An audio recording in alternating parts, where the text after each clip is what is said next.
गोवा में हमको एक नदी मिलती है और इस नदी का नाम है मांडवी नदी। मांडवी और ज्वारी गोवा की दो नदियां हैं। आप मांडवी नदी एक ध्यान रखेंगे सीक्वेंस बनाने के लिए कि ताप्ती के बाद हमको फिर मिलती है मांडवी जो गोवा की नदी है। फिर उसके नीचे आते हैं तो अगली नदी मिलती है हमको शरावती। मांडवी के नीचे कौन सी नदी मिलती है? शरावती। यह पूरी तरह से कर्नाटक में बहने वाली नदी है और यह अरब सागर में गिरती है। और उसके बाद केरल की नदी मिलती है जिसको बोलते हैं पेरियार नदी। पूरी तरह से केरल में प्रभावित होती है पेरियार नदी, यह केरल की नदी है।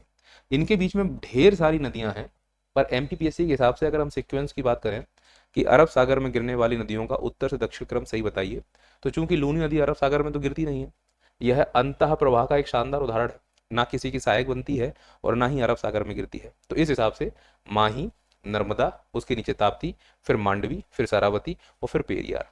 पेरियार केरल की है, कर्नाटक की शरावती है, गोवा की मांडवी है, मध्य प्रदेश की नर्मदा और ताप्ती है, पश्चिम की ओर प्रवाहित होती हैं, भ्रंश घाटी में बहती हैं, एस्चुरी का निर्माण करती हैं। तो एक पैटर्न तो ये हो गया एमपीपीएससी का, उत्तर से दक्षिण लगाना है और जो अरब सागर में गिर रही हैं प्रायद्वीप नदियों में उनका सीक्वेंस बताना है। मैं उम्मीद कर रहा हूँ कि यहाँ तक क्लियर है, कोई दिक्कत नहीं है।